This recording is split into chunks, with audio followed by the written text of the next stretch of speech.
നല്ലൊരു സാമ്പാറും ഇച്ചിരി പപ്പടവും നല്ല ചൂട് ചോറും ഉണ്ടെങ്കിൽ നമ്മുടെ ഒരു ഹാഫ് സദ്യ എന്ന് തന്നെ പറയാമല്ലേ.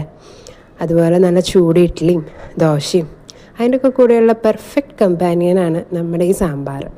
നമ്മുടെ വറുത്തരച്ച് കഷ്ടപ്പെട്ട് ഉണ്ടാക്കുന്ന സാമ്പാറില്ലേ, അതിൻ്റെ അടുത്തെത്തും ഈ ഒരു സാമ്പാറിൻ്റെ ടേസ്റ്റ്. അതുപോലെ തന്നെ ഞാനിവിടെ ഒരു ട്വിസ്റ്റ് കൊണ്ടുവരുന്നുണ്ട്. കാരണം നമ്മുടെ പുതിയ തലമുറയുടെ സാമ്പാർ പൗഡറും പണ്ടത്തെ രീതിയിലുള്ള നോർമൽ മസാല വെച്ചിട്ടുള്ള സാമ്പാറും രണ്ടും കൂടി ഞാനൊന്ന് കമ്പൈൻ ചെയ്തിട്ടാണ് എൻ്റെ ഇവിടെ റെസിപ്പി ഞാൻ പ്രസൻറ്റ് ചെയ്യുന്നത്. അപ്പോൾ എല്ലാവരും ഇത് ട്രൈ ചെയ്ത് നോക്കണം. ഇങ്ങനെ ട്രൈ ചെയ്യുന്നവരാണെങ്കിൽ കമൻറ്റ് ചെയ്ത് തന്നെ അറിയിക്കണം കേട്ടോ. ആദ്യം തന്നെ തൂർദാലെടുത്ത് കഴുകി കുറച്ച് വെള്ളത്തോടു കൂടി കുക്കറിലിട്ടു. അതിലോട്ട് നമ്മുടെ പച്ചക്കറികളായിട്ടുള്ള സവാള, വെളുത്തുള്ളി, തക്കാളി, കുക്കമ്പർ, ക്യാരറ്റ്, പൊട്ടറ്റോ ഇടാൻ മറക്കരുത്.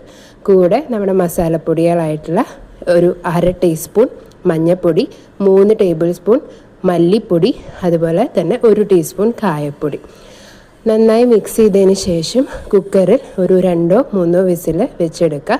തുറന്നതിന് ശേഷം നന്നായി സ്മാഷ് ചെയ്ത് കൊടുക്കുക. ഒരു 5 മിനിറ്റ് തിളപ്പിക്കുക.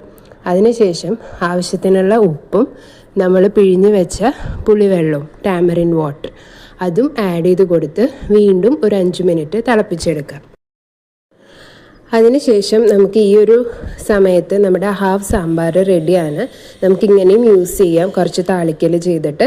അതല്ല, കുറച്ചും കൂടി റിച്ച് ടേസ്റ്റ് വരാൻ വേണ്ടിയിട്ട് നമ്മൾ താളിക്കുന്നതിൻ്റെ കൂടെ, അതായത് കടുക്, ഉലുവ, വറ്റൽമുളക്, കറിവേപ്പില, അതിൻ്റെ കൂടെ കുറച്ച് ഒരു 4 ടീസ്പൂൺ സാമ്പാർ പൗഡറും കൂടി ആഡ് ചെയ്ത് നന്നായിട്ടൊന്ന് മിക്സ് ചെയ്തെടുക്കുക. സാമ്പാർ പൊടി കരിഞ്ഞു പോവാണ്ടിരിക്കാനായിട്ട് നമ്മൾ അതിലോട്ട് കുറച്ച് ചൂടുവെള്ളമോ അതുപോലെ അല്ലെങ്കിൽ നമ്മുടെ സാമ്പാറിൻ്റെ കുറച്ച് പോർഷൻ ലിക്വിഡ് പോർഷനും ആഡ് ചെയ്ത് കൊടുക്കണം കേട്ടോ. അതിനുശേഷം നമ്മുടെ ഈ മിക്സ് നമ്മുടെ സാമ്പാറിലോട്ട് ആഡ് ചെയ്യുക. നന്നായി ഇളക്കിയ ഒരു 5 മിനിറ്റ് മാക്സിമം 5 മിനിറ്റ് ഇളക്കി തിളപ്പിച്ചെടുക്കാം. നമ്മുടെ സാമ്പാർ ഇവിടെ റെഡിയാണ്. കുറച്ച് മല്ലിയില കൂടി ആഡ് ചെയ്ത് കൊടുക്കണേ. അപ്പോൾ നമ്മുടെ പെർഫെക്റ്റ് ആയിട്ടുള്ള ഒരു വറുത്തരച്ച സാമ്പാറിൻ്റെ ചേട്ടനും അനിയനുമായ നമ്മുടെ സാമ്പാർ ഇവിടെ റെഡിയാണ്.